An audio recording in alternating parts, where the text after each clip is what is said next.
What's that? How far before you start doing head turns? Well, as handlers, we don't have that option because, or there you are. You know, we get them the day of, so you have to kind of just whip them into shape real quick. If it's one of ours, I'll take them down real tight, mega tight before they're ready to show, and it looks way severe. I mean, it's like you would not want this to be seen in public, but you give it What's the time frame on that? probably a good month. I was going to say. But then I would still go in at the last minute and kind of tighten it up because this is going to continue to grow. Right. This is going to still look really good. This is still going to need to be touched up. Yeah, the top of the head But always. this is, there's places that are definitely going to have to be touched up again. And Yeah. that month before, do you use clippers? I've never used clippers. No, Have you used clippers? never. Never. Nancy, have you used clippers? Oh, yeah. On the sides? No, I meant Like on the sides here? underneath more. Maybe 2 months ahead of time. And you've had that work? Yeah. Well, that's what I mean, a month ahead of time. I'd be scared to death. I've never used. Grow back. Yeah, that would be the whole color change would be. Even after a month, it's still not colored right? It takes 6 to 8 weeks for it to. Okay. It's really nice inside clean when you do that. That- Just like a little triangle. They used to be like a California, I was just going to Guy say, Malden, Texas kind of thing. That Oh, they still do that. I mean, big time. I've never tried that. No, I mean, if you can make it work, go for it. But I've never made it. That's right. I would be petrified. well, Katie will do it under here, even sooner than, I mean, not as much time as 6 weeks, but under here, like you said, the good. Oh, you can do it tight, real tight down here. If you were going to do that on the chin, like what size blade would you use or sort I don't of? know, you have to ask Katie or somebody else. I have no idea. Ask Nancy. I only do the hovering. Don't cut her. Don't I don't cut her. know. Don't cut her. Like I told my colleagues, they got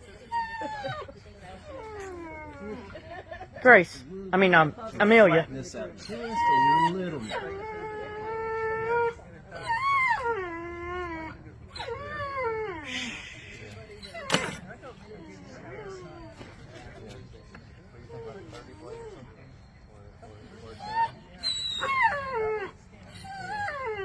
All right.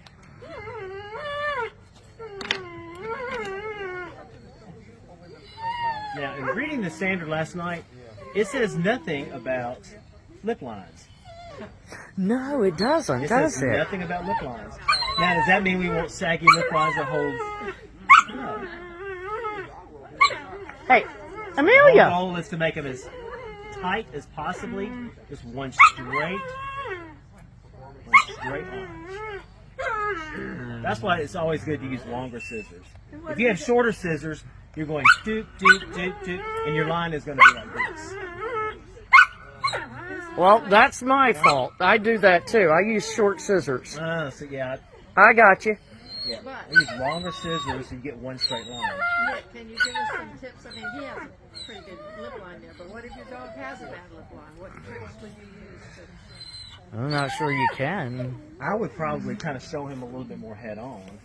Yeah. Unless he's got an ugly face. No, but I mean, And if he's got an ugly face, no, but I mean, in grooming, is there anything you do different, like if his lip turns down? Or... you could probably use like different color. Like if his lip, like sags down like this, you could probably use like a brown color and kind of, Blend it? But trimming-wise, there's nothing really... not No. not that I know of. Anybody? Any suggestions? No, I wouldn't even attempt it. Oh, they're talking. Because all that you're going to do is accentuate the lip line if you start trying to trim to correct, in my opinion. I mean, I'm just asking. right. I mean, that's why long scissors are just long scissors. I think are your friend. Whether it be here or whether it be hocks, if you get one continuous line, it's a lot better than shorter. Well, that's weird because that line is going to be like zigzag all over the place. right. I use long scissors on the hocks. I don't know why I never even thought to use long scissors on his mouth. Thank you. Well, that's why you just get like, see how straight that line is? Yeah. It is. It looks great. Are you trimming the bottom lip as well, or just the top lip? What's that? Are you trimming the bottom lip as well, or just the top? Oh, I do both. Yeah. Definitely do the top lip. The bottom lip. Okay, if you've got an animal that's got like really dark down through here, it's going to visually kind of make it look like it's like sagging anyway. You could get rid of a lot of that color, the dark color, and that's going to visually bring that lip, bring it up a little bit.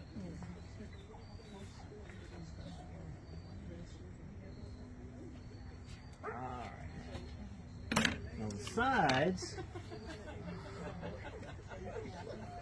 a lot of people come in from the back. I can't get that to work. I'll do a couple back here just to get rid of some of this. But for the most part, I go in from the front, blade always down, underneath. You see how the blade is underneath? Okay. If you go this way and go, you're going to see that line right there. So go underneath. Now, as I'm going down the side of the head, I'm going to take out less and less and less. I'm not going to have the scissors here and take the same all the way down. I'm coming forward, coming forward, coming forward, taking less, taking less, taking less. Because that way when the dog's standing there, you're creating a frame that you can kind of pull up and kind of jack it up behind it and make it this beautiful frame. If not, if it's a fatter head, then you're showing that off. If it's cheeky down back here, you're showing that off. If you take it down all the way, the same distance all the way down.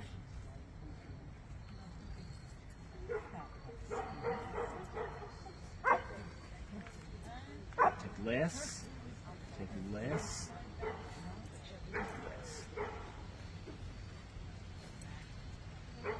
Is there a direction your scissors are?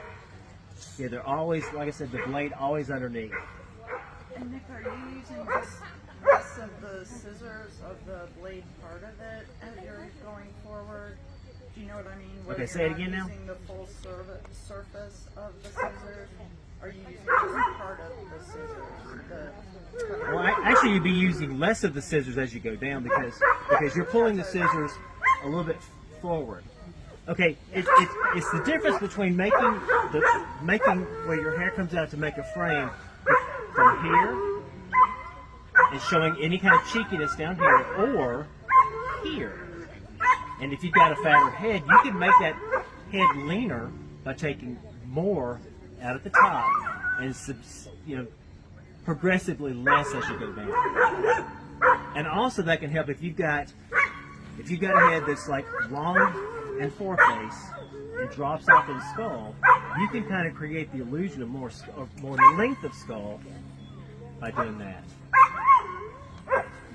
Does that make any sense at all? Mm-hmm. Yeah. So you're basically trying to create corners from here back and lengthen it. If you have one that's shorter here than here.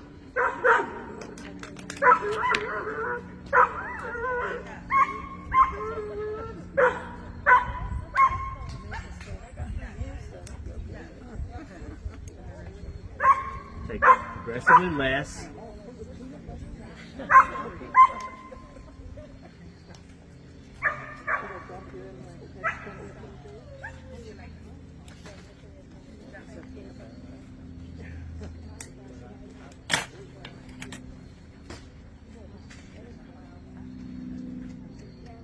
Now, in addition to that, of course, you're going to have to use product. You're going to have use product, whether it be spray or a gel or something, kind of jack this up, flatten it here, and recolor it and everything. So it's not just a matter of scissors will solve everything. It's not a matter of color will solve everything. It's not a matter of spray or gel will solve. It's kind of a concert of all those things together that will kind of get you where you want to go. Pasty cut. Without trying to make it pasty. And color coming off a judge's hand. There you go. It's that fine line. You're trying to walk that fine line. All right. All right. Now ears, I tend to leave a little bit more hair than most people do, but that's kind of a Sheltie thing. We do collies and Shelties, so it's kind of, I do ears kind of a hybridish kind of, I take off probably more hair than most Sheltie people, less hair than most collie people. So instead of cleaning out the entire ear and then taking the ear all the way down there, which I think makes them look like just big giant rabbit ears, just Giant ears, yeah, big, okay, yeah. Donkey I like, ears, I think. yes, I like a little softness, just a little bit of softness. But it also depends on if your animal shows, if he's like a lackluster show dog, it shows like this. I would leave a little bit of hair in between. If they're like this, a dynamo, really tight, then clean those ears out and kind of show that off. But if you have an animal that shows like this or this, and you take all that hair off between, that's showing off how lazy and slack and lackluster that he is as a show dog.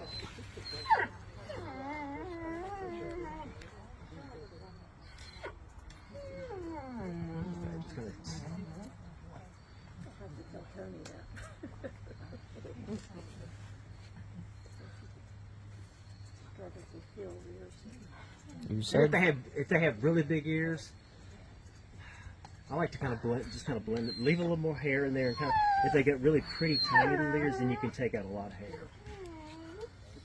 Of course, we get big eared ones, we get small eared ones, we get all sorts.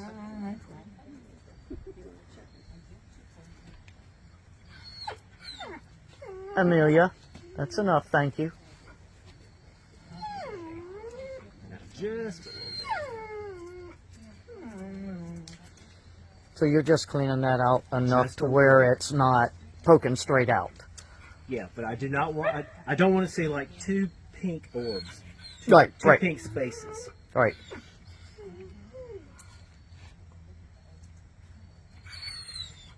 Amelia.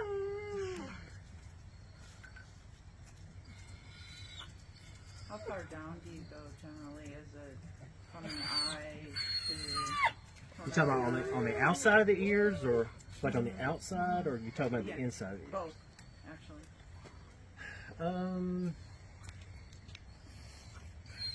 It really just depends on.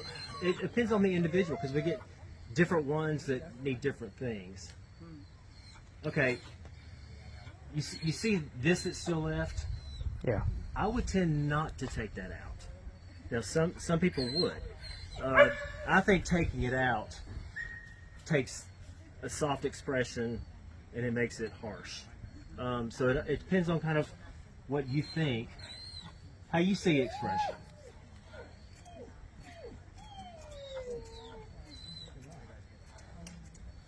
I mean, once it's taken off, you can't do anything about it.